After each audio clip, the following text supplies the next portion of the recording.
What do you call a pony with a slightly sore throat? Ooh. A little horse. Did you get that off a Laffy Taffy?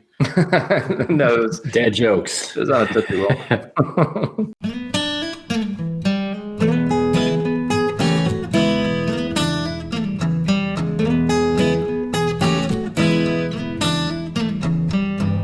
While this podcast will always be free, the time and effort that goes into the production isn't. Show your support and join our Patreon community today. Hey everyone, welcome back to episode 184 of Bourbon Pursuit. I'm your host, Kenny, and this is the 28th recording of the Bourbon Community Roundtable. Now, the one thing we all love about Bourbon Community Roundtables is it's all about recent news, so therefore, I've got nothing to talk about except maybe just a little bit of our own, and that the fact is tomorrow is our first barrel pick of 2019, and we're going to be at Four Roses picking our first barrel. And then I guess we're kind of back to back. I don't know, you put a weekend in the middle, and we're going to be at Buffalo Trace on Monday picking a barrel of Buffalo Trace. And thank you to our partner Keg and Bottle out of the San Diego area for making this happen. So make sure you go and check it out, keg, the letter N, bottle.com, and they can ship over 700 different whiskeys to your house nationwide. Now, this Bourbon Community Roundtable has a lot of information. There's yet another fake pappy alert. Yes, it's true. It's not the first time. It's definitely not going to be the last time. Fakers are getting better, and we talk about the most recent scandal that even involves an employee of Buffalo Trace who is allegedly selling counterfeit Van Winkles on the secondary market. And if you've been buying too much, maybe you should be watching a new series on Netflix called Tidying Up, and you may get some tips on your bourbon bunker and how to kind of like let it loose. Then we dig into the certification game that's been happening. Is there really such a thing as a whiskey sommelier? Or is it just a bogus hoax for your money and some large medallion for $4,000 at the end of the day? It's going to be an interesting little topic. Then we finish off the conversation saying goodbye to our good friend Kerry, and we wish him well. One thing that you always got to know is you got to go to bourbonpursuit.com. You got to get signed up for our email list so you make sure you get every episode beamed to your inbox 7 a.m. every Thursday morning with all the show notes and all the links. And if you haven't taken the opportunity yet, please do. Write us a review on iTunes. That's what helps grow the show. That's what makes us better. So please go ahead and do that, because without you, we're going to be the same thing as usual. We want to keep growing and we want to keep reaching new audiences. Now with that, enjoy this week's episode. Here's a quick message from Joe at Barrell Bourbon, and then you've got Fred Minnick with Above the Char. Hi, this is Joe Beatrice from Barrell Bourbon. Every release is intentionally unique and can't be duplicated. Once it's gone, it's gone. Use our store locator to find a retailer or bar near you at barrelbourbon.com. I'm Fred Minnick, and this is Above the Char. In a recent Twitter poll, I asked followers if they believe whiskey marketers are trying to deceive them. 83% said yes. Well, I wrote in my book, Bourbon Curious, there's more bullshit per square inch on a whiskey label than a political ad, and I've never really put too much trust in what whiskey marketers say. I was rather stunned by the lack of belief in whiskey marketing. Perhaps I've grown numb to the Alabama backstories and oversold claims of farm to bottle, or maybe I have just seen how much things have improved in the past decade. See, 10 years ago, Heaven Hill didn't disclose their mash bills. Now they do. We also didn't hear full distillery disclosures on things like barrel entry proofs or still types. Today, I can tell you where most corn comes from for every bourbon brand and how each distillery makes its whiskey. And it's incredible how many source whiskey bottlers are not only disclosing their sources, but are willing to violate NDAs to inform a consumer at a trade show. This stuff just didn't happen a decade ago. Unfortunately, transparency hasn't caught up to the marketers yet. Most are willing to put their money behind the tried and true story methods of whiskey marketing that dates as far back as the first American whiskey. It's important to have a story. And of course, there's the consumer. So many of us are jaded toward anything coming out of a distiller's mouth that we don't believe anything they say. Forever, I have used this particular piece as evidence we whiskey geeks take bourbon far too seriously. After all, is it really that important? That's why I planted another Twitter poll and posed this scenario.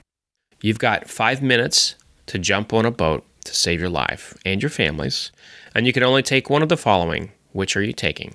Your best bourbon, your pet, a keepsake, or something else?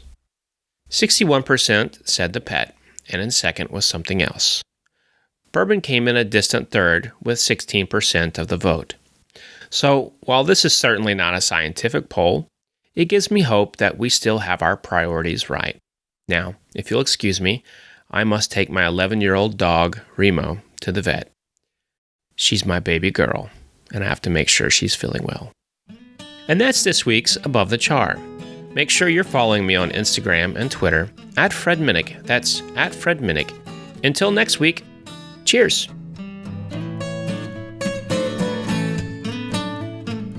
Welcome back to another episode of Bourbon Pursuit. This is the 28th recording of the Bourbon Community Roundtable. And if you're joining us via live or watching this on video, you're seeing something new tonight. Ryan and I are actually here together on camera. How weird. It's taco night. It was taco night here at the Coleman household. And I mean, it was a long story, but Ryan ended up coming over here, had some tacos, and then he realized that he forgot his laptop back in his truck. And I said, well, I guess you're just going to stick around here, and we're going to have to just pull the recording equipment downstairs and make this happen. Yeah, I like it. We were 3 stouts deep that were like 17%. And I was like, you know what? I really don't feel like going home. So I'm just going to sit here and hang out with you. So. Yeah, that's what I don't know if nobody's ever had it before. It's called the Big Ass Money Stout, but it's like 17% something. So yeah, you drink one of those, you're like, we killed that. We had a Willetized coffee stout, and then we had a Avery peanut stout. I think it was like 15.5%, something like that. So, And then you realized you had diabetes.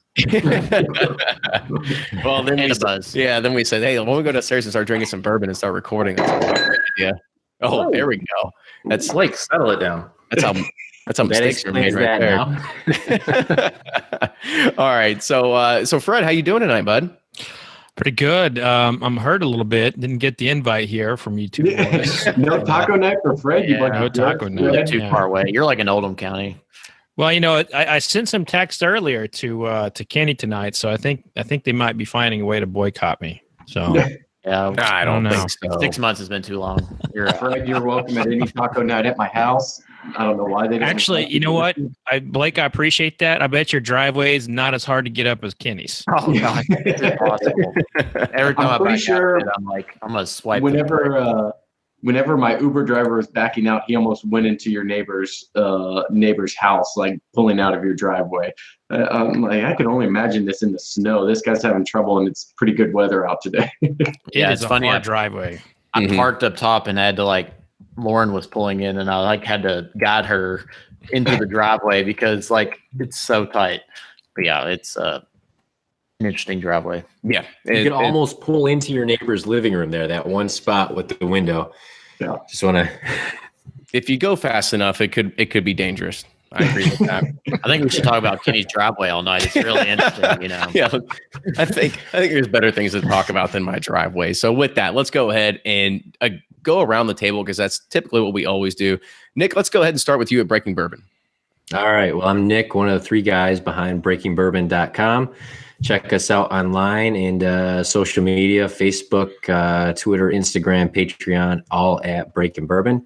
Thanks, guys, for having me on tonight. This is actually the first roundtable I've been on at the same time as Fred. So I think either Jordan's been on or Fred's missed it. So first time I'm chatting here with Fred as well. So Not that exciting. Just let you know. It's true. It's true. Prepared to be very disappointed. Don't meet your idols.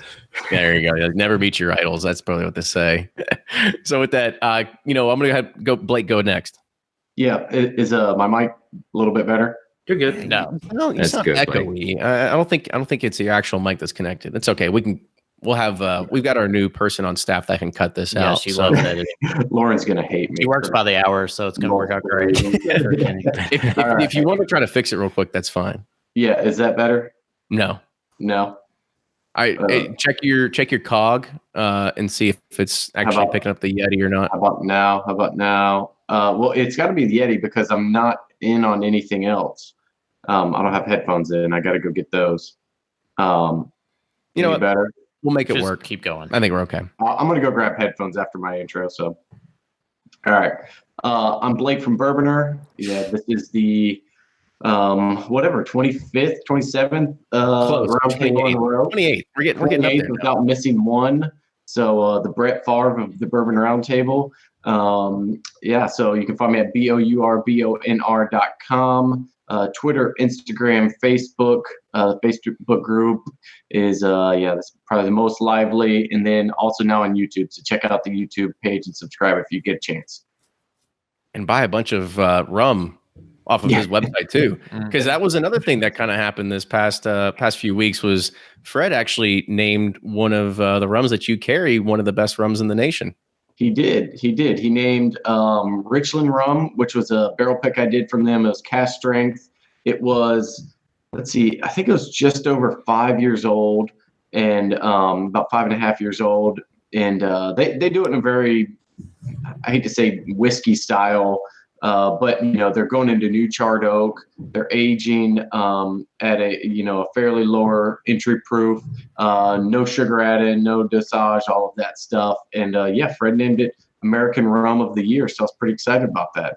It's funny. I went to Fred's office the other day and saw an envelope from Blake Reaper. Yeah, it all makes sense. Anonymous, and it was cash.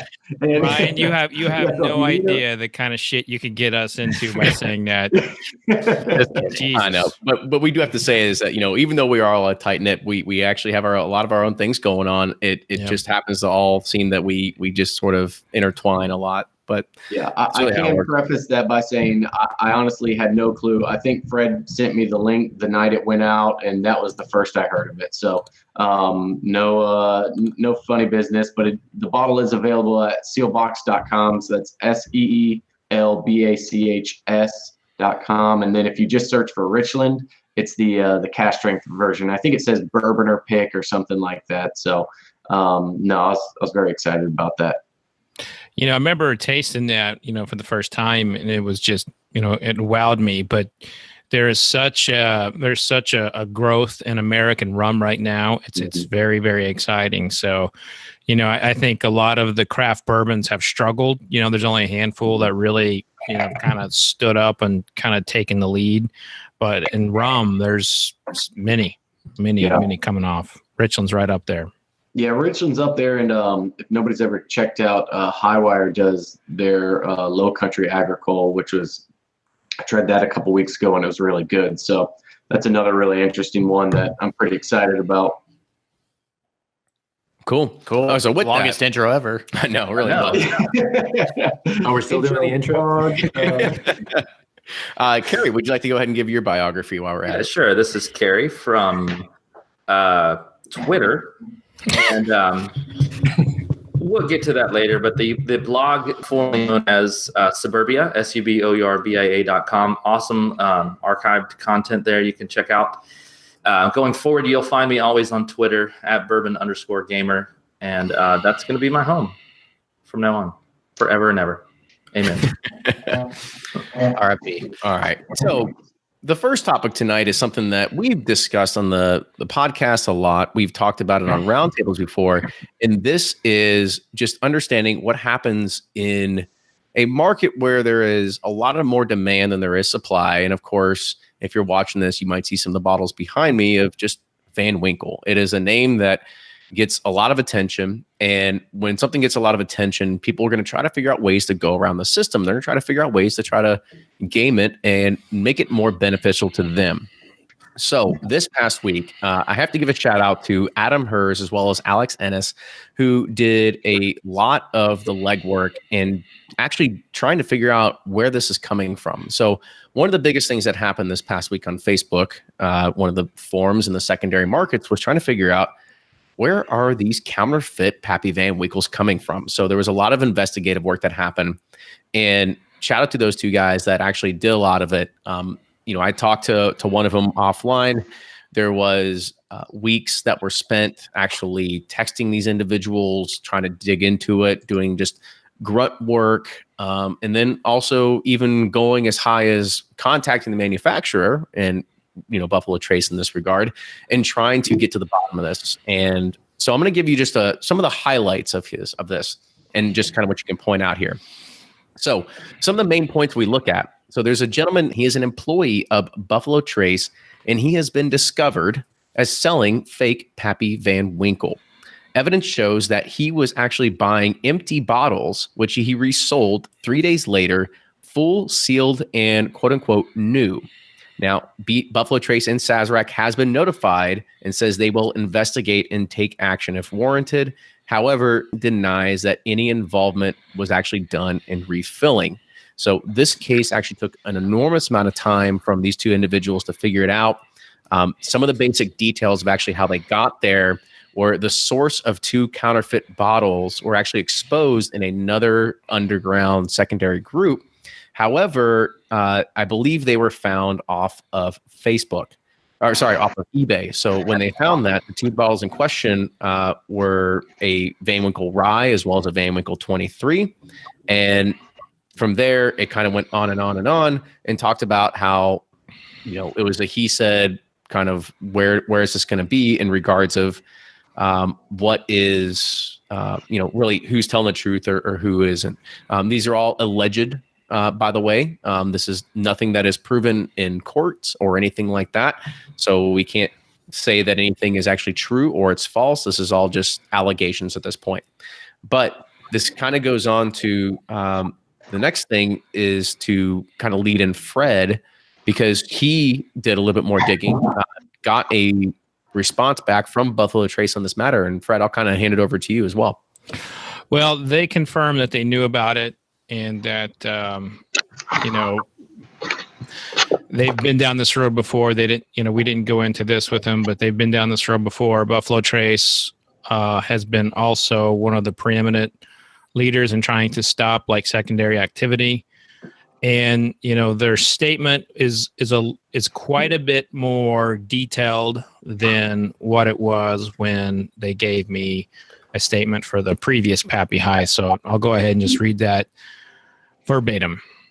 Well, and this is a quote from Buffalo Trace. While we do not comment on specific investigations for several years now, Buffalo Trace has been actively investigating and pursuing counterfeiting and secondary market activities. Counterfeiting and secondary market sales of beverage alcohol are pervasive and destructive activities prevalent in many parts of the world, and they are on the rise in the United States. They represent a threat to the consumer safety and need to be stopped. We will not hesitate to take actions against any perpetrators of this illegal activity that we find, end quote. Now, that may not sound like, they're necessarily discussing the specific case at hand here, the alleged case at hand. But what I read in that is that you got a distillery who is probably going to pursue a lot of efforts to ensure these alleged activities get their rightful day in court if they happened. So are you saying you think that refers to the employee? Because it sounded a lot more like they were saying we're going to come after secondary markets, which to me is just a bunch of smoke. I would say it's, from them, it's probably one and the same. Like they have, they were against the, in large, they were against the vintage bill that passed here in Kentucky. And that was in part because they thought that it could create like a kind of like a distribution system, like an illegal distribution system with someone who's not a regular distributor, and that people couldn't validate it. So they were afraid that that might kind of create like a counterfeiting scheme there. And they are always a proponent of ending secondary market activity. Now, what we have seen in our networks is typically not what they kind of go after. What you see that, what they are more concerned about has usually been like Craigslist. It's not, there hasn't been a,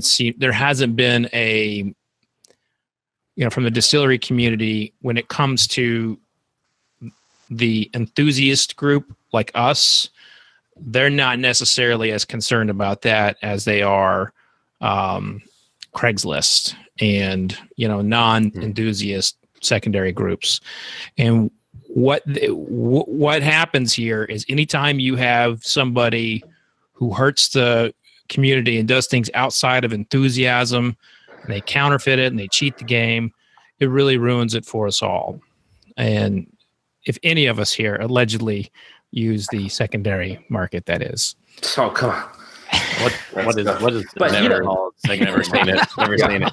I don't have any idea. Like, I just found these 1973 wild turkeys like in my grandpa's basement. Yeah. You know? Right. You went to an estate sale. It's okay. Yeah. They had them out I've of done estate that a sale. lot. Shame on the estate guy for selling it to me. Right. I think that the point they make, Craigslist, I think 90% of the time is a store owner or somebody associated with a store who doesn't have knowledge or know how to get into whatever these markets you're talking about in other places. But, I think that you have two sides of the coin. You have the consumer side, which I consider the hobbyists, because a lot of the people who are selling stuff just want to buy different bottles. So Absolutely.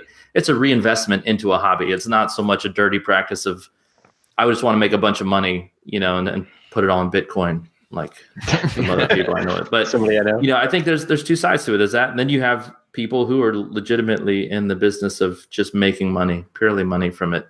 And I think that's probably who they would intend to go after, hopefully.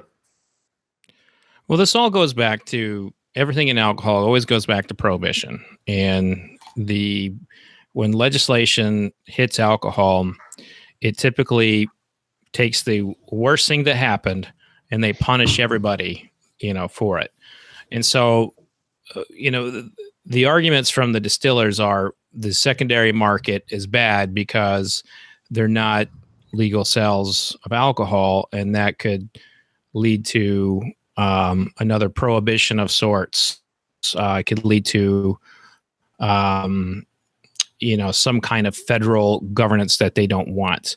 And that's in part why, the Kentucky Distillers Association created or lobbied for, the Vintage Spirits Act, which now makes it perfectly legal for an individual to sell a bottle of vintage spirits to a liquor store or a bar.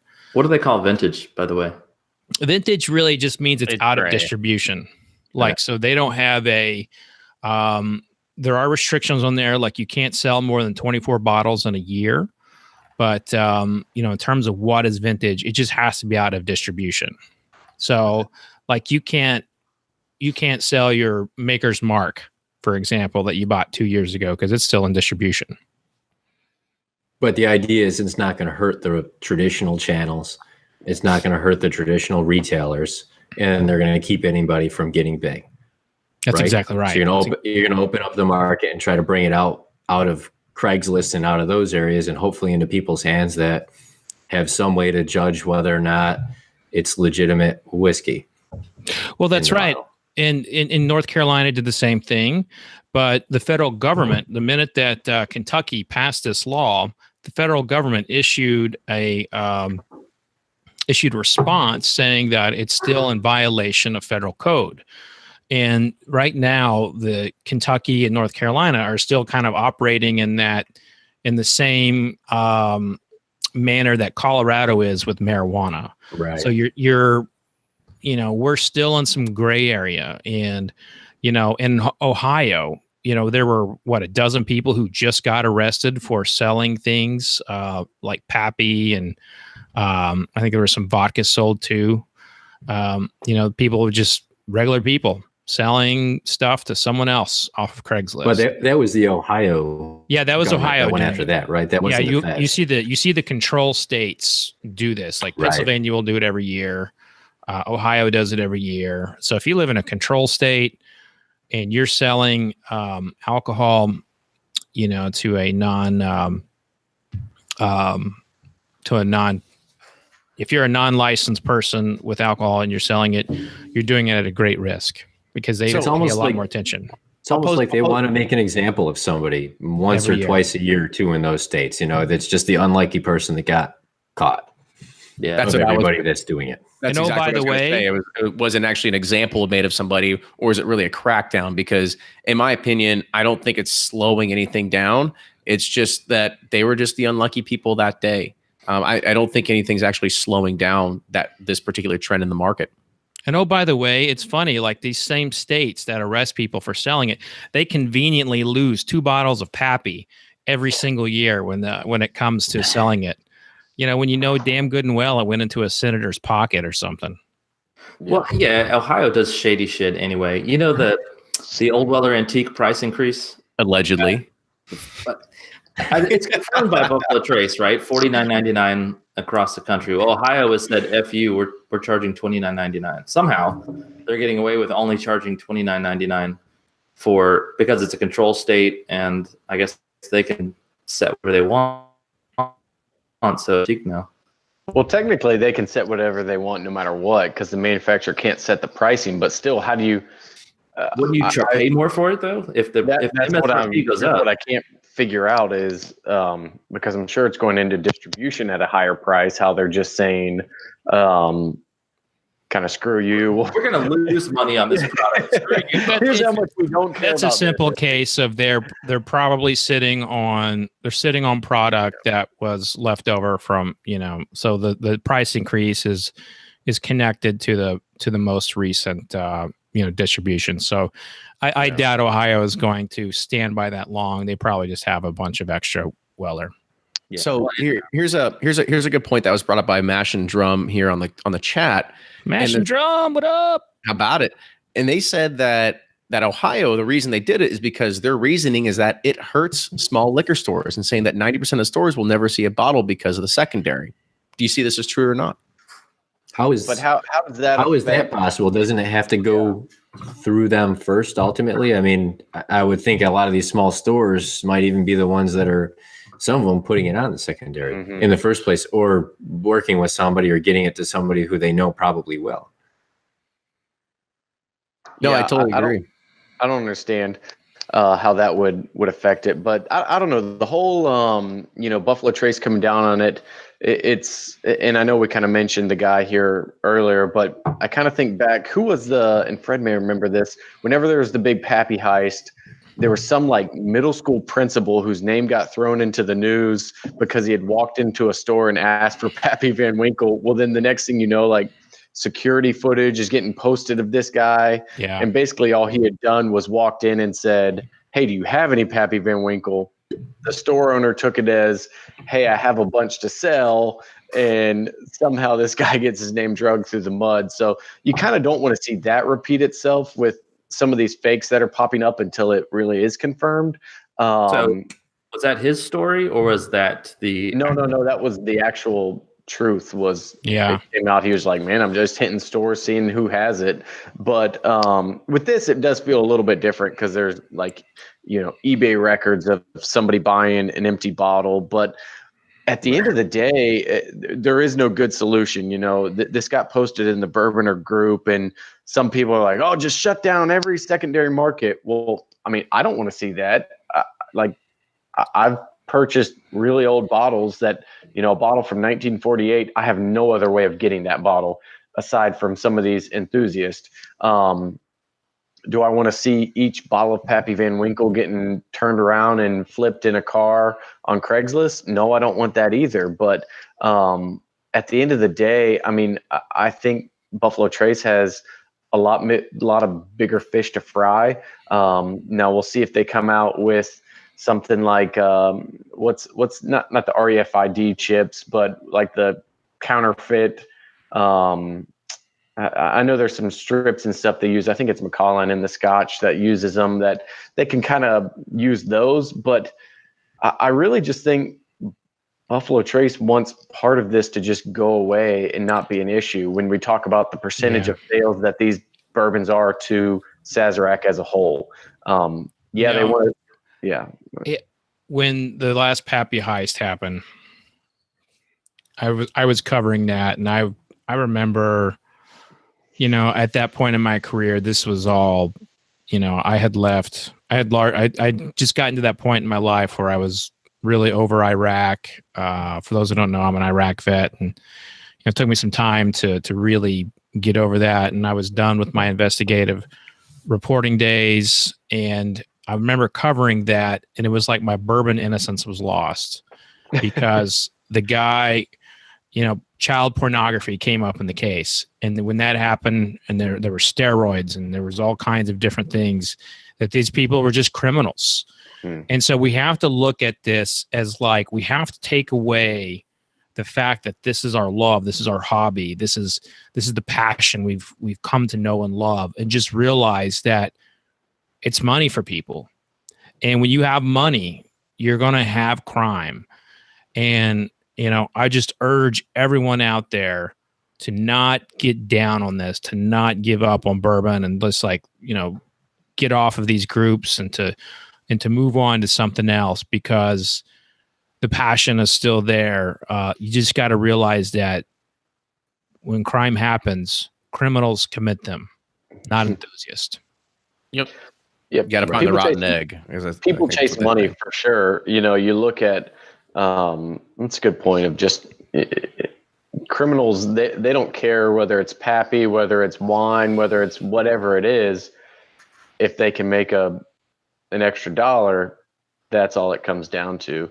And that's kind of what I like about most of the groups that I think some of us associate with is it is just other enthusiasts trying to help each other out. It's not about flipping as much. And yeah, there's additional value there. But at the end of the day, most people are just looking for specific bottles.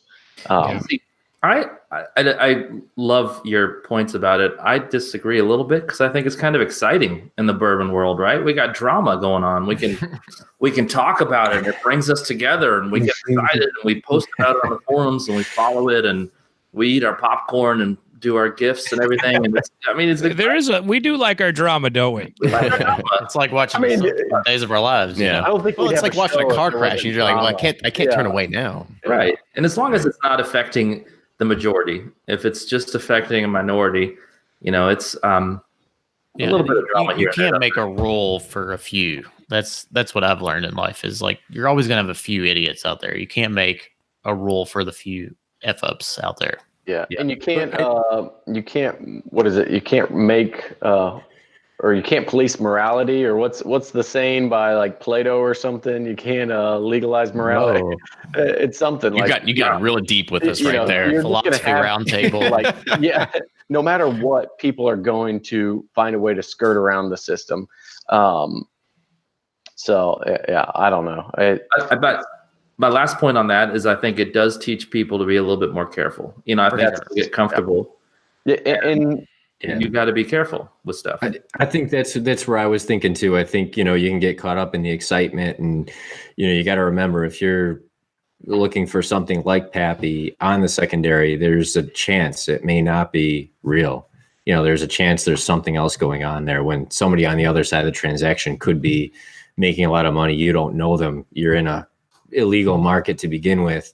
I think that's something you have to go in with skepticism when you're looking, and you got to understand there is some risk in, just participating in it on either side. Obviously, it's something you can't forget. And, obviously the more expensive and highly sought after the bottle might be, the greater chance there might be that there's something like that going on, or somebody you don't know, the greater chance there's a criminal behind it. So, Dick, I want to kind of take that in a different direction and ask one more question to the group before we kind of move on here. Is that there's skeptics everywhere and figuring out what they think there is on the secondary market.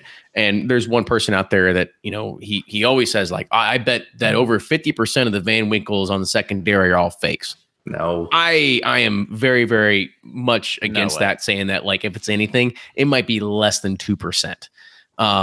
But kind of what are your all's thoughts on that in regards of either how easy it is to be able to do it, and B, is there really a good percentage of what you think is actually fake out there? Well, I think first of all, good fakes, because most of us can spot the obvious fakes.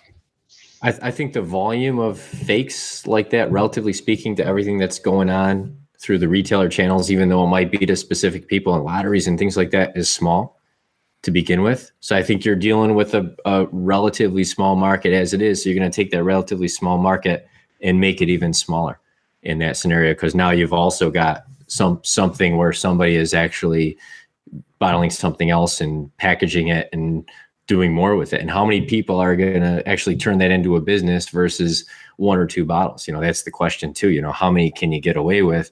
I would imagine at some point, if it's a lot, people are going to figure it out. There was somebody that leaked from a distributor, I believe, maybe 2 years ago. They leaked, they don't release how many bottles of Pappy, and I'm talking just about 15, 20, 23. But it was leaked how many came to Georgia, and we were able to kind of figure out the number. I think it was in the 20,000s of if you combine 15, 20, and 23 that year. So if you look at just a year, that number 20,000, how many of those really are fakes that we're talking about? If we're talking about 20,000, each year out there, I would agree that it's probably a very small percentage. And I think it depends on what we're calling the market. Like, are we calling the secondary market? We kind of see flipping on Craigslist and, Bottle Spot, Facebook, whatever it is. But I think it's got to be small, because people are just too happy to go and just win a bottle at a lottery and put it up for sale the next day. The time that people would have to spend to get the foil, put the foil on correctly, refill it.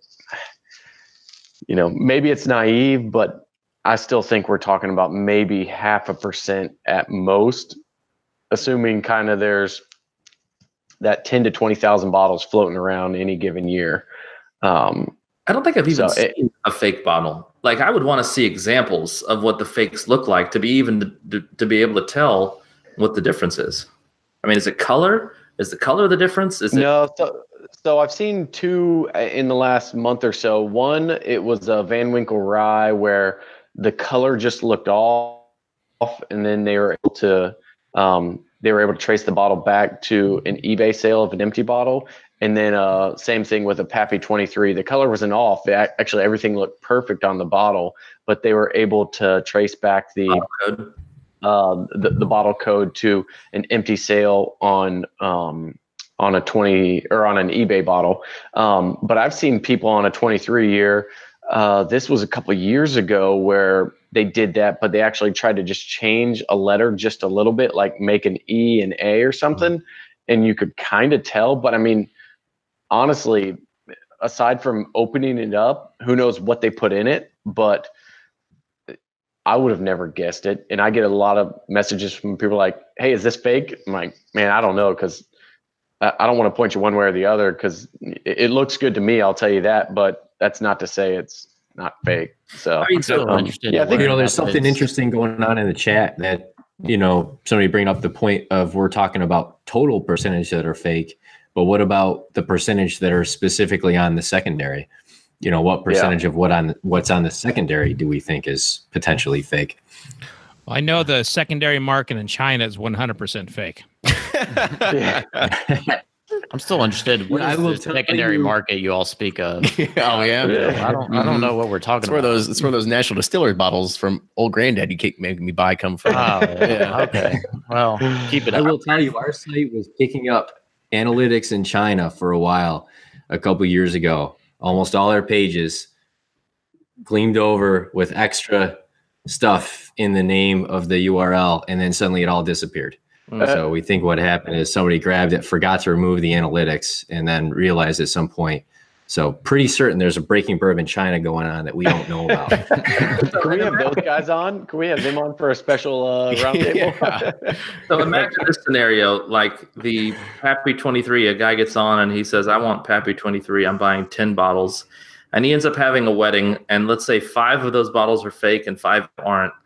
Is anybody at that party going to know the difference? They're going to open those bottles up and drink it. And be like, hell, I wouldn't even know the difference. But if it was like Barter House or something, I'd be like, God, this is amazing. This is a delicious orphan barrel. But I just wonder how many would even know that they were not drinking. I think I've had it once in my life. I don't even know if I would be able to tell myself if it was real or not. I mean, I think you make a good point of, I think most people would not even know because they're already so psyched up to drink Pappy 23. In their mind, it's already the most amazing thing they've ever drank. Yeah, the placebo is already in effect. Yeah. Yes, 100%. I think that's the point right there is then why bother paying that much for it? Well, because it's a rich person's commodity. Because it's not bourbon's not irrational. It's a commodity. now that we've went through this, this contemporary discussion of bourbon counterfeits, I'd like to give kind of like a little bit of a historical background to this, because this was a very serious issue in the 1800s. The very good bourbons would always be counterfeited, and they would take out a considerable amount of advertisements and newspapers to encourage people to purchase the legitimate bottle, and they would spell out like how to tell it was Old Pike or Old Crow or Taylor. So they dealt with this stuff in the 1800s. It happened in the 1950s, and now that bourbon's popular again, it's gonna happen. I like Mark Unger's comment here that said real fake pappies are actually more rare than real pappies, so they should actually be worth more.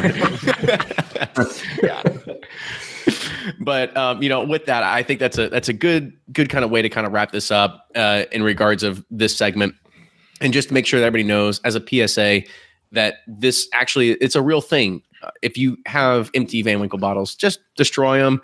If people want to use them for crafts, that's cool. Get a permanent marker right in the back, drill a hole in the bottom, whatever it is. Just don't sell it on eBay, because if you do, you are part of the problem. So what? You got something else you want to add, Fred? No, I was just giving the old, how about it? All right. So one of the things that's kind of more topical, because, we Like an ointment? No, I guess not like an ointment, but I mean, more topical in conversation. See, you come here and we're together. Now we have this banter and it doesn't work very well. Too much bourbon here. So there is a new Netflix series called Tidying Up. I don't know if you've watched it. I don't know if your significant other has watched it, but it is all about this lady that comes in and figures out a way to make your house just a little bit more tidy. And it's almost like anti everything that we would know in regards of like bourbon hoarding and bourbon collecting. So I kind of want to put it to you guys first, if you've actually seen the show, and second, like, what do you think this really means? Like, if somebody, because her whole shtick is like, if you look at it, does it mean something to you? And like, can you go to your bourbon bunker and look at a bottle and say, does it mean something to you? And should you get rid of it? I have the problem with the freaking, like a bottle like this. You have like an inch left of juice and you're like, oh no, I cannot drink it or get rid of it. I can't do anything with it because it's gives me so much value and I'm scared to like get rid of it. So that would be my huge problem.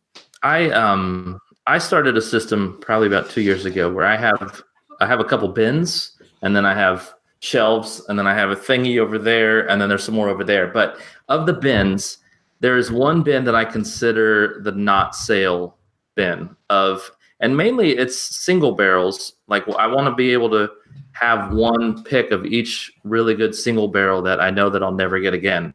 Like a Weller 12, I'll put them in the get rid of or drink bin. But like a single barrel to me is the stuff that you can't replace later on. You can always go online and say, hey, does anybody have Parker's 8, or something like that. But you're not going to be able to replace the first, single barrel from a group you joined or one that you picked out or something like that. So I think there's definitely a way to separate what I would consider to be stuff that I would absolutely miss and stuff that I would miss for a little bit. Yeah, so I actually hate this whole documentary because I have some slight hoarding tendencies in my DNA, and so getting rid of things. My wife tells me, like, it's not painful. Why is this painful to just throw stuff away to you? She loves to just like clear out the closet or clear out whatever it is. So yeah, probably I should be the one watching this, but I refuse to because of that.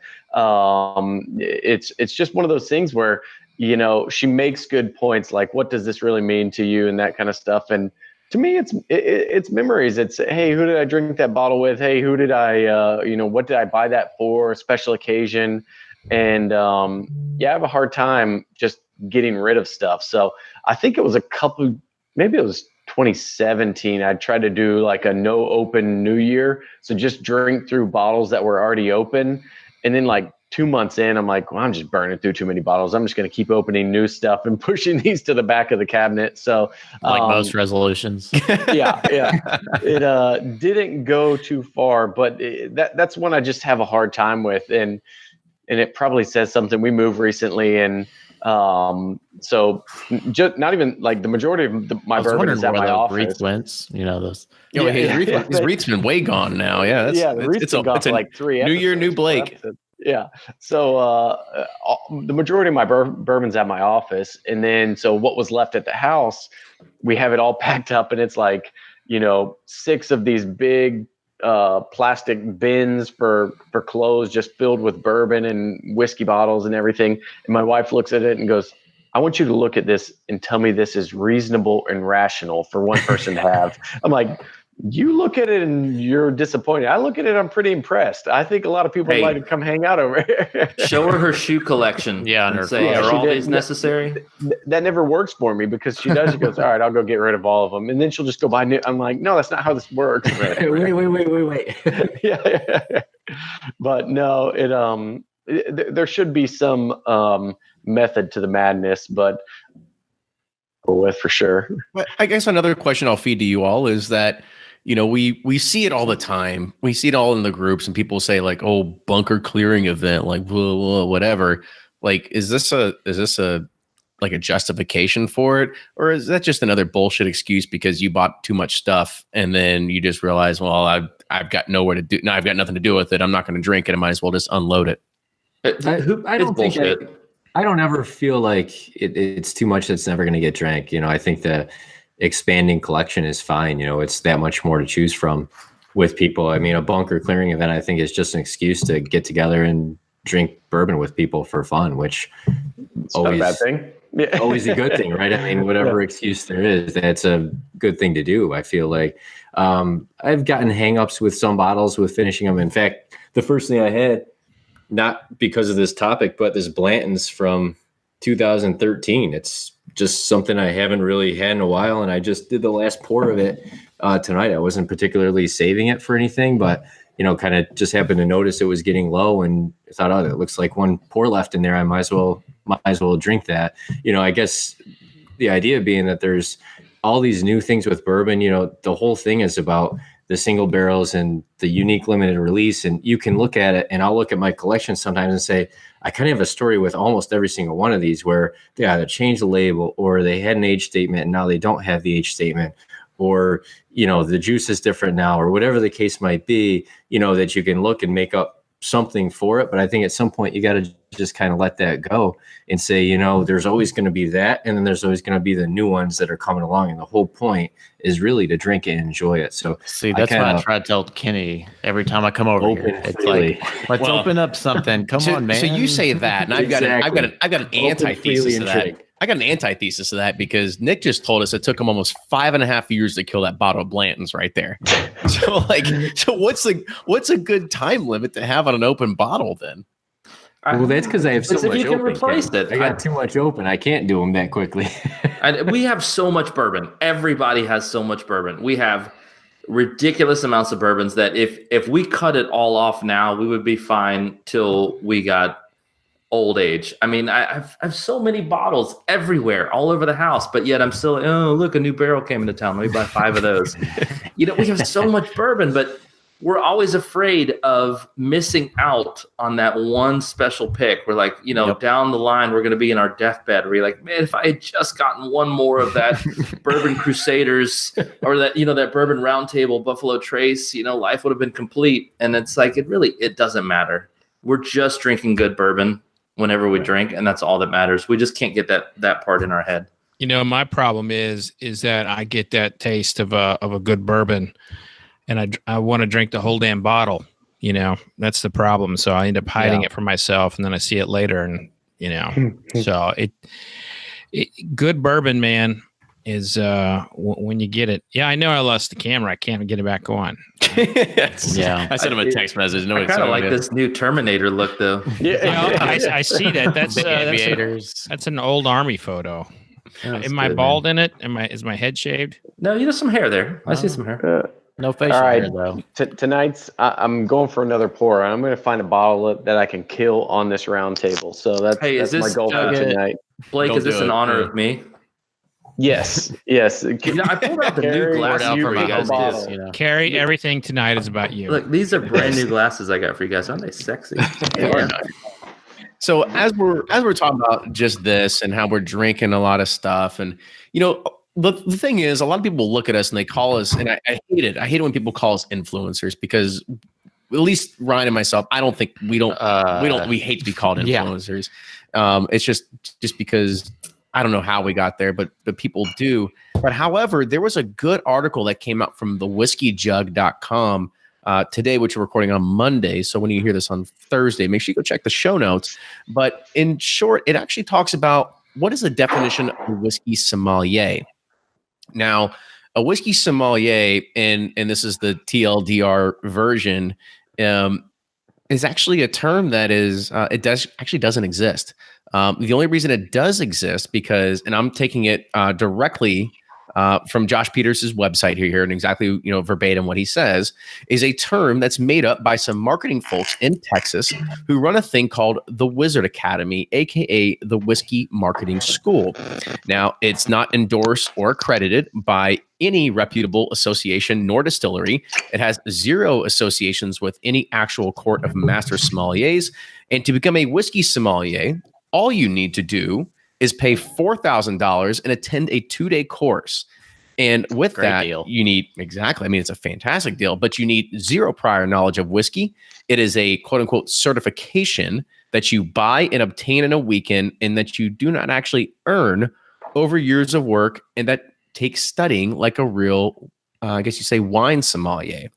So before we go into this, and I don't think we really need to dog them or anything, but if you need to learn more about it, I encourage you to go to whiskeyjug.com and read the entire article that talks about this, because it really goes on in depth in regards of really what the levels that they go through, the levels for each, they charge for each level. So you're talking like $4,000 for the start, and then $2,000 for every level above there to actually become this quote unquote sommelier. But again, there's a lot of inference in the fact that it is not endorsed by any distillery or any other program that's out there. Now, so it's worthless. Well, worthless. It's worthless to people like you or I, or to anybody here. However, to the general public, maybe it's not, because it's one of those things that you can just buy a certification for. Ourselves, as well as Fred, we've talked about this before in regards of actually how hard it is to actually create a whiskey sommelier program. I want Fred to go ahead and kind of give a little bit of his background on it, because I know that he's been asked to do this before and been a part of this as part of his regular day job as well. First of all, a huge shout out to Josh Peters and the Whiskey Jug for great reporting. That made, this story is... It brings a big smile to my face to see someone taking the effort and the time to do that type of reporting. So thank you for doing that for the community. Whether or not you agree with it or not, it was good, solid reporting. Now, the sommelier. So for those who don't know my background, I actually did a lot of wine writing. My biggest claim to fame in the wine world was I broke the news on the classification controversy in Saint-Emilion in the 2000s, and you're talking over our heads. I think most of us have no idea what you're talking about. Anyway, I was up for International Wine Writer of the Year, and I'm in this room with Robert Parker, Jancis Robinson in London, and all I want to do is be around bourbon people in 2012, and that was the moment I decided to drop wine and go just to bourbon. And I spent a lot of time with sommeliers, specifically master sommeliers, and there is a high level of tasting. There's a lot of transparency in wine. So they can taste a wine and know for a fact the grapes that were used. They know for a fact the hillside that those grapes came from, and they know for a fact the percentage of the blends. Because if people want to have the classifications on their wine bottles, they must adhere to those rules. Now, it is impossible for whiskey to have an equivalent of a sommelier program, because Jefferson's is getting, and Jefferson's and any other non-distiller producer is getting whiskey from 3 different distilleries, and they don't disclose it. So there's no way that your palate can ever be trained to understand what Jefferson's is, because they are getting stocks from several different sources. With that said, the actual distilleries trade barrels with one another all the time. So it is not irregular for someone like Jim Beam to sell say 500 barrels to someone like Diageo or Brown Forman. Pursuit Series. Pursuit Series. Maker's Mark is probably the only one that doesn't take in whiskey, and Wild Turkey the same. They don't take in stocks from other people, but they, but the fact is, it is hard for professional palates to identify what a whiskey is, because that target is always changing. Not only that, but then you have the distilleries changing their age. And so while a wine producer must cling to the rules, the whiskey distillers have no rules in terms of flavor or quality. You have straight bourbon. That just means it has to be 2 years old. You have bottle and bond, which, if you strip away a lot of the production stuff, just means it's 100 proof and at least 4 years old. Unless there's a stated age, you don't have anything to cling to as a taster. So there's a lot of, and that's what the sommelier service is. It is a stewardship from wine professionals to be able to cater to consumers. So, when I wrote the book Bourbon Curious, I did my very best to give a kind of break away some of those hidden facts in the bourbon world, because the distillers were never going to just straight up disclose them. Now they're starting to disclose more and more, but at the end of the day, we don't know the exact age of Maker's Mark. We don't know the exact age of Buffalo Trace or Evan Williams. These things are composites, and there may be 4-year-old barrels in there, one dump. There may be none in the next. So the sommelier level comparison to whiskey from wine is not fair. We have to have our own program, and it really comes down to a lot of the programs that are out there basically cater to the marketing of whiskey. I've been approached by many people to start a sommelier program. I've refused them all because I don't believe that it is, if the distillers are in charge of that, then it only helps the distillers. It does not necessarily help the consumer. So I'm gonna take that in a different direction. And Fred, you've talked a lot, so I'm gonna go to talk to somebody else about this. I do talk a lot. Yes. No, it's okay. I fully admit it. It's the background that we all love. But and I think the real shtick here, what Josh really tries to get at with this article, is that he dogs on it because he uses the term sommelier, and that is something that is very connotative to the wine world that takes years and years and years of work to actually attain that particular title. Now, he could have called it steward. He could have called it, wizard. He could have called it whatever it was, whiskey wizard. He could call it whatever it is. But the fact that they use sommelier, I think, was the real turnoff. I want to kind of turn out to any of those other guys on the table here. Do you really think that's the case? Was it really just because of that particular word? Yeah, I mean, I'll jump in a little bit.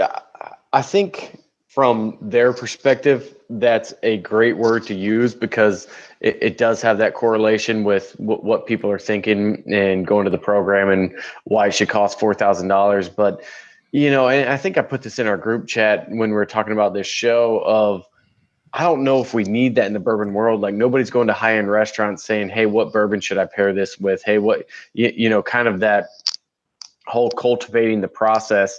I'm obviously I've had some turns where I'm trying to, turn something into nothing from the bourbon or blog. So I don't fault them for trying to make this whole thing up. I just think from like a consumer standpoint, people going to spend $4,000, what are you really getting?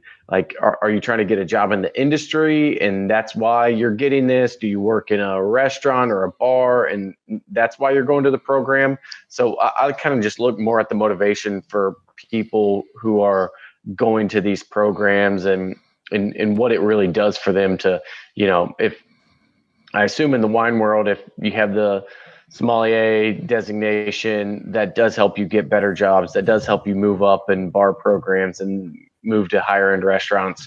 But with this, you know, I don't know if it quite has that clout or whatever it is to really help somebody, you know, kind of push their career along. So, yeah, I mean, I think that's a smart choice of words because of what it brings up in people's mind. But like from an actual having, you know, really a backbone there, I don't think it kind of lives up to the sommelier level to just be 3 days. But that's not to say that the whiskey world doesn't need it. I mean, beer has their, was it Cicerones or whatever it is, and all of that. So I think at some point we'll need kind of a certification or a. We already have that. We got the Stave and Thief Society.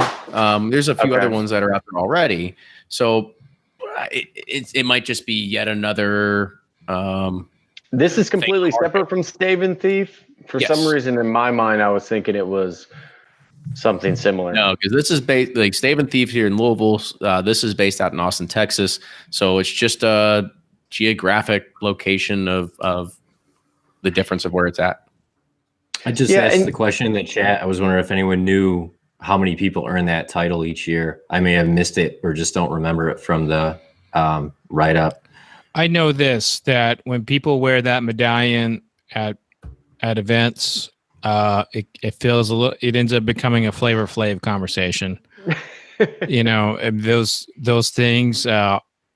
They feel like Flavor Flav. What's the sense, Fred, that you get from them? Why do they have it? Yeah. I mean, why are they getting it, Fred? The sense you get. Why would somebody go through that program? Because there's nothing else out there that taps into it. And this entire genre is about like, I'm better than you. I've got more than this in you, and it taps into that. They absolutely, from a business perspective, it was brilliant. You know, because $4,000 at a pop, you know, a lot of people signed up for it. And Josh says 100 people had. You know, I've known Tom Fisher for a long time. Yeah. So that's what, like, I mean, knowing Tom, like, I like Tom. He's a good guy, and I think he knows this, you know, he's been doing this a long time. He's a nice guy. But that's where it's, you sound like it's a Tommy Boy thing. Like, yeah, he's a nice guy. but that's where it's just like, you know, just because, you know, some people are nice and we like them doesn't mean we agree with everything they do. I'm sure half the chat hates parts of what we do. So oh yeah, oh hell yeah, the whole Instagram account about us. Like, yeah, we're profiting off it. Anyways, yeah, I've been called many things: profiteer, a scoundrel, whatever it is. Yeah. So before we hit on the next topic, I just want to again encourage people to go read that, and then you can also, he lists all the names of everybody that's actually in charge of there. So he does a lot of good sleuthing, and you can see their LinkedIn profiles of everything to figure out exactly what have they actually done in our industry that deserves them the title of being able to give anybody the term whiskey sommelier. So please go ahead and check that out. I would like, I know it's off topic here, but it's also a little bit on the same topic. The influencer genre. I recently had an influencer in one of the social media circles reach out to me about like they're getting like free products and all that, and they got something they didn't like, and I was like, well, you should say you don't like it. She's like, well, but it's free. You know, how do you say you don't like something that's free? And I'm even easier. Like, yeah. And I'm like, I'm sorry, what? You know, I mean, it really disturbs me how easily new whiskey consumers can be influenced by people who actually have not become, you know, put in their due or taken the time to study and to learn this to learn this world. And I'm just curious of everybody's thoughts on this whole influencer craze in social media. I'm just go ahead, Kerry.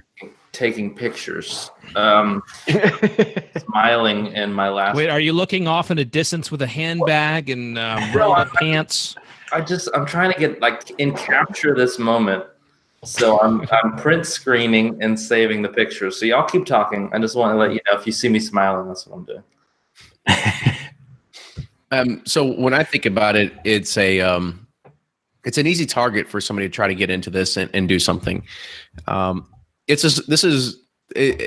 know a lot of people look at this and they're like, oh my God, these guys must have so much fun. Yes, it is. It is a lot of fun we do. It's also a lot of work at the end of the day of what goes into it. But fun is a part of it. And with that as well, always comes the free sample train. We're all pretty accustomed to it. We still didn't get free samples. Yeah, we get a little bit. We get most than the average person. Are you drinking something? We don't even get the BTAC samples tonight. That just a little while ago, a little 370, a little 200 milliliter. Oh yeah. We were drinking the Barrell 15 year. Like again, those are just the great opportunities that we get to have. Now but nobody sees all the editing and all the everything that goes in. Well, I know, but I'm just saying that when we talk about the see it, Ryan. Like when I talk about like really what the outcome of this is, we have to look at it in regards of what is the public eye see, and we have to keep their best interests at heart. Now, one thing that at least we do, at least with the podcast, we get stuff all the time. And I would say 90% of the stuff that we get, we actually don't post about. And that's because on our side, we've never declared ourselves as whiskey reviewers or whiskey raters or anything like that. However, if we got something, we'd be more than happy to talk about it if it was really that good. Or we at least put it on Instagram or something like that. However, most of the stuff that we ever get, we don't do anything with, just because it's just nothing that we've ever been blown away by for the most part. Yeah, I think it may have been me and Nick or me and Jordan had this conversation of when you get all these press samples, and I can't imagine, what Fred gets at this point now too, is you can't make any promises of, hey, I'll post it, I'll do a review, I'll do this and that. It's, it's kind of like, thank you so much, I really appreciate it, I'll work it in where I can. That may be a good review, that may be a bad review. But really it's, kind of going back to the influencer thing, it's kind of hard because it comes down to what are we really trying to do this for? Are we doing this for the consumers? Are we doing this just to push products more? Because if it's just to push products and get more samples in, keep giving everything a great rating, but I feel like eventually people will catch on and like, man, that sucked, and this guy said it was the best thing ever. So that's kind of the tough part. But we've all been there. It's like if you get to 20,000 Instagram followers, you better believe your DMs are blowing up with brands asking you if you want to receive samples. So I think the best thing is just to be fair. I haven't had much pushback. I think I've been discontinued from a few lists for samples because of products I get, but or because of reviews I've given. But overall, I think most brands kind of take it in stride. Do you know what I'm most proud of as I segue into my retirement phase of blogging? I have always been honest. And I said from day one when I started blogging, I was going to be honest. If something sucked, I was going to say it sucked. If it was just okay, I was going to say it was okay. Orphan Barrel, let's see, how many places won't respond to me anymore? Luxco won't respond to me anymore after I destroyed Blood Oath. Michter's actually cut me off their list because I called their 2016 M10 bitter and something else. Diageo cut me off, and somebody else, 2 other people won't respond to me anymore. So I don't give a crap. I was honest every time I had a review of something. If it was good, I said it was good. I gave props. Most of the time, honestly, it wasn't that good. I'll be honest. And so I was honest with it, and I feel good that I was not an influencer. If anything, I was more of a person who told people not to buy shit. But at the same time, that is an influencer as well. I mean, you influenced them away from something in that sense. And Blake, we definitely had that conversation last time we were in Kentucky, and Kerry, we've got a list of, brands and producers that won't reply to us anymore. Unfortunately, we've published some things and, just our honest take on what was going on, and it resulted in that kind of thing as well. But I think we lose it if you aren't honest and don't have fun with it. We talk about that too. Sometimes when the samples pile up, you feel like there's a lot of stuff. People are emailing you like crazy. We step back and say, we're doing this for fun. In a lot of ways, if it becomes fun, we're not going to want to do it anymore. So we kind of have to rewind and take a step back and say, we're going to write about the stuff we want to, and just let people know, we don't promise to review everything. We said that right away. I mean, we appreciate the sample, like you said, Blake, but at the end of the day, you're going to write about what you want to write about, I think, is the main point. And you got to be honest about what you're talking about. Otherwise, what are you doing this for? Right. It's not fun. Then you're just regurgitating what somebody wants you to say. We've been approached by many who even say, here it is, we've written it for you. We're like, no, it's not how we do it. We understand that might be less work, but it's not why we're doing this. We could have very easily done that, but that's not the point. Any distillery that won't send Breaking Bourbon a sample is not worthy of anybody buying their shit. I mean, honestly, you guys have Let's call them out right now. I will. You guys have the best blog and the best reviews. You're honest. You got the little damn barrels on all that little thing. You guys have great reviews. And anybody who doesn't want to send you samples, fuck them. We don't need to buy any. I've read it out right there. We don't need to buy. We've had them unfollow us. We've had them stop replying to us. We've had all that. It's just, I think comes. I think if that was your friend, you're doing something wrong. Have you had anyone buy you dinner to yell at you for an hour? There's the new bar. Maybe my wife. It's going to happen. I assure you. They because you guys have incredible impact on what people purchase, and that is one of the most gratifying moments of a career is when someone buys you a very expensive dinner just to yell at you for an hour. It's going to happen. Just I want to put this announcement out there. Anyone who wants to buy me a very expensive dinner to yell at me for an hour, I'm open. I'll let you know when I'm in Kentucky. And FRB's is the spot. I can zone out better than most. And if you think I can't zone you out while you just scream in my ear, it's great. Coming. That's what all our kids will do. You have to learn to zone out. Yeah. If you think I can't hear or just enjoy a dinner with screaming in the background, you are mistaken. Oh man! All right, so we've gone to an hour. Everybody here is very honest. Everyone here is very honest about this stuff. I appreciate that. Absolutely. So we've gone here for an hour. Now, you guys feel like going for like another few more minutes to hit one more topic, or should we table it and then? I've got one big topic I've got to hit. Okay. I prepared a 10-minute speech and PowerPoint presentation for the retirement of one of our veterans. Kerry was. We're going to talk about that. Let's go ahead. We'll save the we should save it for next time. The salary one. We'll save it for next time again. I feel like that's going to be an ongoing bit of we're going to talk about salary. We're going to save that for next time. We're the Jimmy Kimmel and the Matt Damon of the salary bit is what it's turned up to. So tonight, folks, but it's hard to end it on that one too. That's a serious topic. It sure is. So with that, let's go ahead and we will close it out with our last one. As we say goodbye to a dear friend of this roundtable, and I know it's not going to be this last time here because I'm sure we're going to pull him out of the bullpen at some point to come on. But Kerry has been a pivotal member of this, bringing a lot of his quick wit, a lot of his funny antics to this. I remember, I think, gosh, we rhymed back a lot of Bourbon Community episodes ago. I just remember him. I mean, he still does. He'll give Blake a lot of shit, but being able to say, I'm that guy in the Bourbon R Facebook group. You can find me there.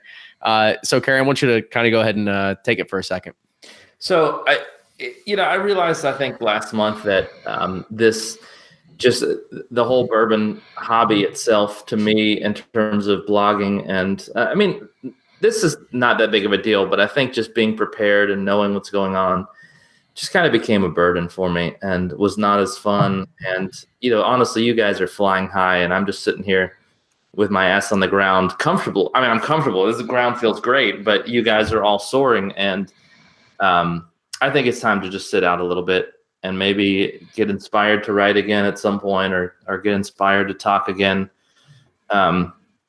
I think it's just time. I feel like the last one, I just kind of, I didn't even know what's going on. I just want to drink some good bourbon and hang out and talk with people and just enjoy life, enjoy bourbon, enjoy relaxing. It's been an honor and a privilege to get to know all of you guys. I consider you guys close friends. I hope next time I make it to Kentucky, we can hang out and I can finally drink Kenny's bourbon and Fred meet up with you. It's very good. And have you buy me a steak dinner and Nick. See you. It's funny how Kenny's bourbon tastes better than regular bourbon. It's the same brand. Free bourbon's the best. But this has definitely been, in terms of a hobby, like nothing has ever immersed me the way that I've been immersed in bourbon, and it's been a lot of fun. But it's time to just chill a little bit, and so looking forward to it. Looking forward to just not having to have the stress of the once a month. Write an article this month. That doesn't matter. It's just about having fun, and maybe I'll get a little more perspective if I'm just sitting back and enjoying life now. So to all of you guys, I'll miss you guys on this roundtable. I'm sure when your ratings start to go down, you'll pull me back in for a couple times out of the year. And you all are, I consider, good friends. And so thank you guys for bringing me aboard in the beginning, and we'll see you around. And also just want to let you know, I'm selling this Buffalo. This is price just went up. Table Buffalo Trace for sale, but not on a secondary market or anything. You can just reach out to me. How do we know that's not a fake? Yeah, how's that not a fake again? Yeah, that's a fake. Blake, you're sore and you're killing it. The seal box. Just don't forget me with that seal box. That you said you were going to send me the. Oh yeah. Yeah. You got two of them though, right?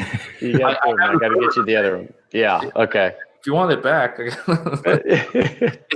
all amazing. They're all good. No, but Kerry, do I remember right? Are you the one that actually initiated the Twitter chat? Yeah, that's what I was gonna say. Kerry, isn't it your idea?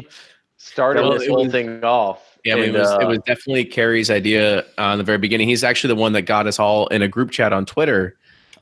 Let's rewind back to late 2015, early 2016, something like that. That's when he was flying high in bourbon. And so that was just a group chat. It was a group chat on Twitter, and we just all talked in there. And I kind of took this idea from a technology side that people get together and they get a bunch of people from the technology realm together and they talk about topics called a roundtable. And I said, well, what if we get like a bourbon roundtable together?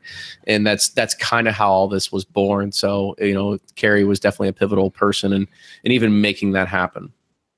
Yeah, it was fun. And I think my sarcasm and humor really drove the show and made it become what it is today. So I agree and concur. I planted a seed, but Kerry is the Steve Wozniak of the Bourbon Roundtable. Come on, man, I'm the Steve. You're not wearing a turtleneck; it's a hoodie. Maybe it's like a hangover. I guess I'm the fat guy, right?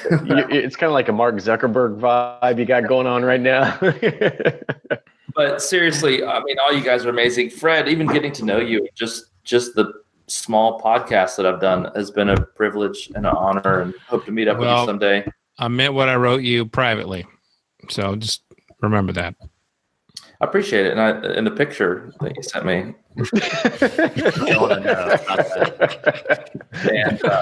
Is this going on the Bourboner jokes now? You had to get one last transition. One last. And Nick, man, you guys are killing it drinking bourbon. There's no stopping you guys. Looking forward to seeing all that in the future. And then Ryan, hey Ryan, and then Kenny. Hello. Well, I appreciate that, Kerry. And I want to say too, I really did always enjoy reading everything you wrote. I thought it just flowed really well. I think there was one thing you wrote that really stood out to me years ago. It was like an introduction to bourbon or something like that. What is the last bourbon? post you did years ago? What was that, Kerry? What was that post? It was a long post. It was a Bourbon 101. Bourbon 101. And I thought that was fantastic and entertaining and filled with information. I thought that was a fantastic post. I think it's still worth a read today, just to look at it. Absolutely. What is bourbon? What did Kerry Google to write this wonderful article? And and what's still relevant today. There was actually, what's funny, real quick, and I'll finish with this. But I think there was somebody who posted on the Bourboner Facebook page, Bourboner Facebook page, and they actually copied. There was the last, I think, funny post I did was stupid things people say in the bourbon world. Do you remember we did a podcast on that? And there was 10 dumb things. Somebody actually copied and pasted the text of that as their own in a post. Do you remember? I think you might have seen it, Blake. And I wrote, like, thank you for copying and pasting, my blog article. You remember that? Yeah. And then I looked at it, and it was 2016 that I had written that, and I'm like, I can't believe it is already 2019, and it's 20. I wrote that in 2016. So it's maybe that'll come back to me someday, and we'll have that. And of course, to the Bourbon Pursuit guys, man, you guys put so much time and effort into these podcasts that everybody listens to. I mean, I didn't even realize how much they listened to it till I said I was retiring, and everyone wrote me and said, "Oh, I listened to it, and I listened to it, and my grandmother listened to it, and her sister listened to it." And you guys put a lot of effort and a lot of work into the #1 bourbon podcast. So keep that shit up, man. Well, thank you, Kerry. We're gonna miss you, buddy. It's been a great ride. I mean, I know you will. Your last post though was great though. Your last blog article was so on point. Was that when I was 37?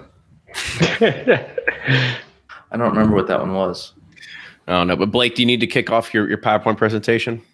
Yeah, so it's going to start with was it Gloria Estefan? Oh, how the years go by, and then I get a little background music that's may move into Tim McGraw. It's either that or Green Day, one or the other. Oh, the time of my life. Yeah.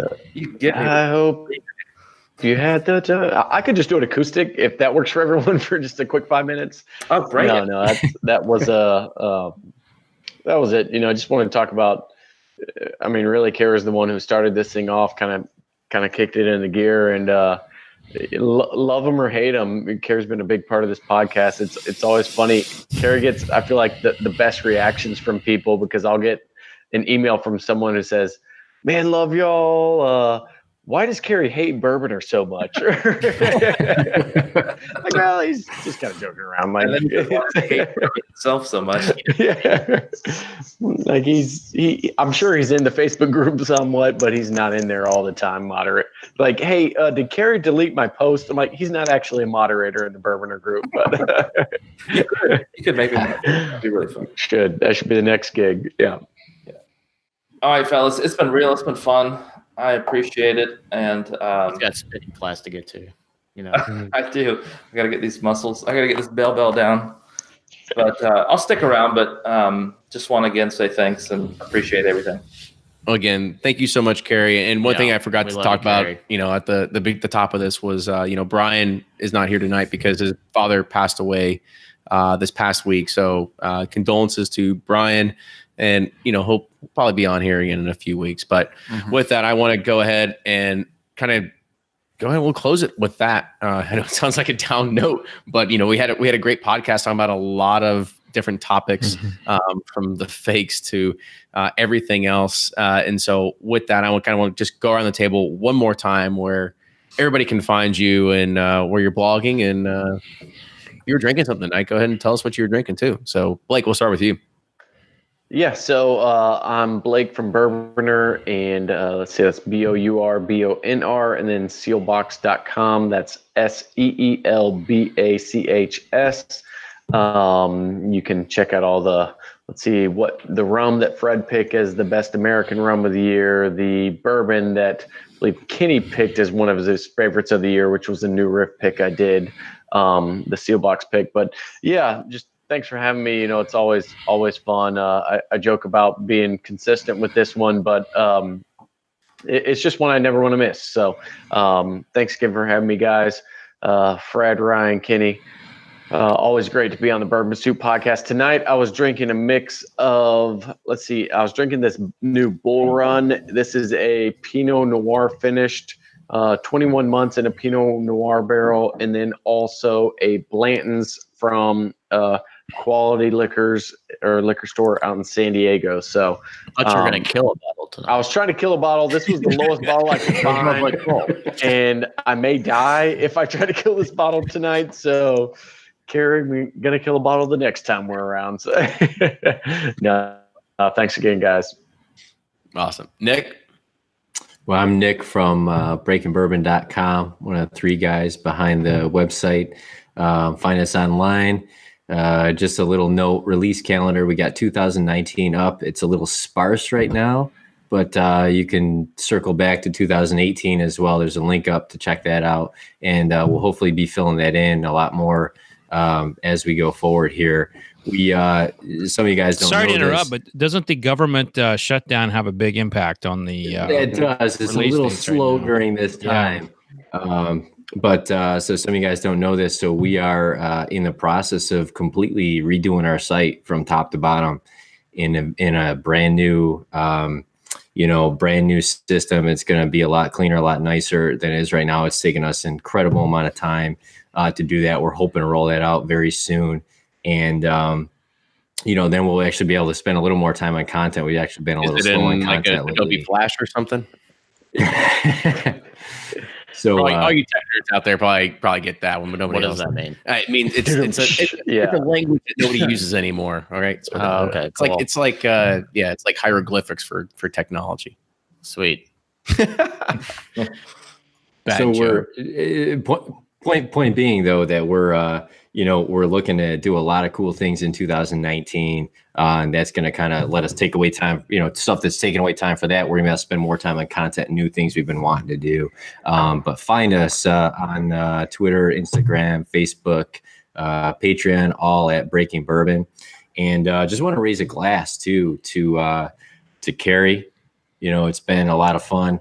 And of course, to Brian's dad. So you guys watching, everybody watching, I'm sure a lot of you guys have a bourbon in hand. Hopefully, just say, Kerry, cheers to you.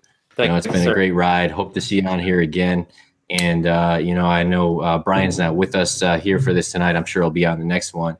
But it's a big deal, right? I know his father was a bourbon drinker. I wanted to grab one of his favorite things. I think he said was Woodford Double Oaked. I just didn't have time today, unfortunately. But thinking about Brian as well, and so everybody, cheers to you guys and to Brian. Cheers. Cheers. And so kind of round it out with what I've been drinking. I've had a couple things here. One I'll point out, this Four Roses single barrel. It's an OBSK. Back 2014, this was actually a fine wine and good spirits. That's Pennsylvania's their name for their state controlled liquor authority. But it's a great bottle. This was actually a bachelor party bottle for Eric years ago. So Eric, one of the three guys behind the site, and we had a lot of bourbon at it. It just happened to be one of the bottles that ended up coming home with me at the end. It's a low fill. Happened to just grab it tonight, and these low fill bottles, I really haven't noticed anything bad about them. I haven't had any bottles that have really felt like they've degraded over time. So it's still fantastic pour. But cheers, guys. We'll let you have a one-on-one with Wade about that. But yeah, we can tell you definitely have a problem of hoarding and not getting rid of empty bottles either. Well, you see what I have open over here. It's like they're not going away quickly, Kenny. I'm doing the best I can. It's all good. Kerry, I'll let you round it out here before we finish up. So, like I said, I think we've said everything we need to say. I've enjoyed everything here. I'll come back in once in a while, hopefully, and have some fun. And definitely follow me on Twitter. Send me a DM if you just want to talk bourbon. Love to always talk about bourbon and give you my honest feedback on any new releases. Again, it's at bourbon_gamer. And we'll see you guys around. Thanks again. Oh, sliding Kerry's DMs right there. That's an open invite. Yeah. Ask about bourbon late night. Yeah. But again, thank you all once again for joining. Kerry, once again, appreciate everything that you've contributed to this podcast over the years. It has been a pleasure. Fred, anything else you want to add before we close it up here?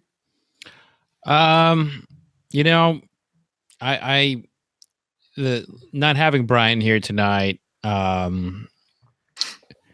It's surreal because he shared with us the connection of bourbon with his father, and I know you said you don't want to end on a downer note, but I actually look at it as a happy note because the incredible relationship that Brian had with his father, and we can never forget that bourbon is really merely a conduit to the relationships we have with people. And I'd like to propose one more toast. Kerry, I'm going to miss you. I think you have a great voice. You've got an incredible place in bourbon. And my door is always open. My phone's always there if you want to chat. But to Kerry, to Brian, and to his family, just cheers. Cheers. Let bourbon Cheers. be our friend. Cheers. And with that, I guess, Brian, you always say it best. We always love reviews. We always love people helping the podcast, helping us grow. Thank you to our Patreon community. Thank you everybody else that helps us make it happen. But go ahead and close us out. Kerry, gonna miss you, bud. I can't tell how many people just come up to me and say, love the community roundtable because of Kerry and the comedic. I love comedy, and that's why I'm here for, because a lot of people take this seriously, and I do too, but I love the fun, and you brought a lot of fun and enjoyment for this hobby for me. And so I'm going to miss having you here. So, and then to Brian, prayers to his family. I mean, bourbon's about connection. It connects us to a lot of people and a lot of things. And I feel for Brian, but I'm glad they had that bond together, because that's what we're here for, is this connection with each other, and bourbon helps us do that. So, guys, I'm sad that this is going to be the last time we're all together, but maybe not. But anyways, that's how I just want Never say never. Never say never. Yep, absolutely. But with that, thank you once again, everybody, and we will see you all next week. Cheers. Cheers. Cheers.